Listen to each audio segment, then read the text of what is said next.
If you have an idea that you genuinely think is good, don't let some idiot talk you out of it.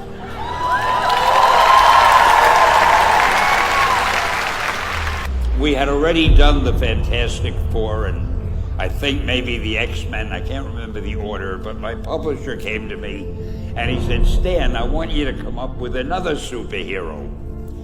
So I said, okay, and I went home, and when my publisher said do something, I'd better do it because I wanted to keep my job. I thought, what can I come up with now? And the most important thing in a superhero at first is the superpower. Once you get that, everything else comes along. So I thought, what power will I give a new guy? And I saw a fly crawling on the wall. And I said, hey, if I could get a superhero that could stick to walls and crawl on them, man, that would be cool. So I thought that was good. Now I needed a name. So I thought, well, let's see, Fly Man, Mosquito Man. I got down to Spider-Man. Spider-Man. It just sounded dramatic. So, okay, I had my hero, I had his power, his name, and then I figured just for fun, I'm going to give him personal problems. Because except for you people who are that your lives are perfect, but most other people have personal problems. And then I thought I'd make him a teenager, because there were no teenage superheroes that I knew of at the time.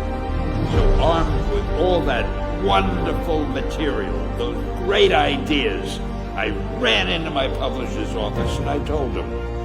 This was my reaction, the reaction he gave me.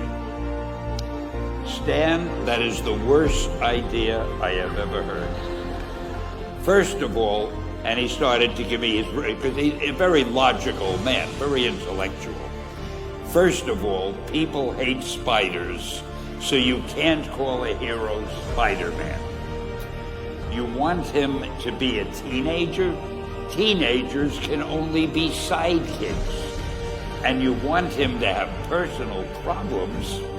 Stan, don't you know what a superhero is? They don't have personal problems. Well, I left the office disappointed, but obviously a much wiser man. And I couldn't get Spider-Man out of my system. So we were about to kill a magazine. I think it was called Amazing Fantasy. It wasn't selling well, and we were sending the last issue to press. When you do the last issue of a magazine, nobody cares what you put in it because the book is dying. Just to get it out of my system, I put Spider-Man in Amazing Fantasy, featured him on the cover, forgot about it. A month later, all the sales figures came in. My publisher came racing into my office. Stan, you remember that character we both loved so much, Spider-Man? He said, let's do him as a series. Now, why am I telling you this? Besides the fact that I have to kill a little time.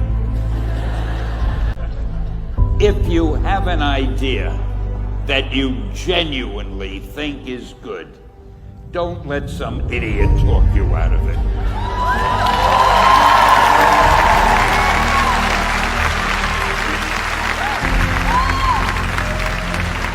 Now, that doesn't mean that every wild notion you come up with is going to be genius, but if there is something that you feel is good, something you want to do, something that means something to you, try to do it. Because I think you can only do your best work if you're doing what you want to do, and if you're doing it the way you think it should be done.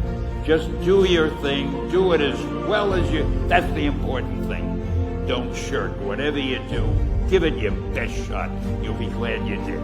Excelsior!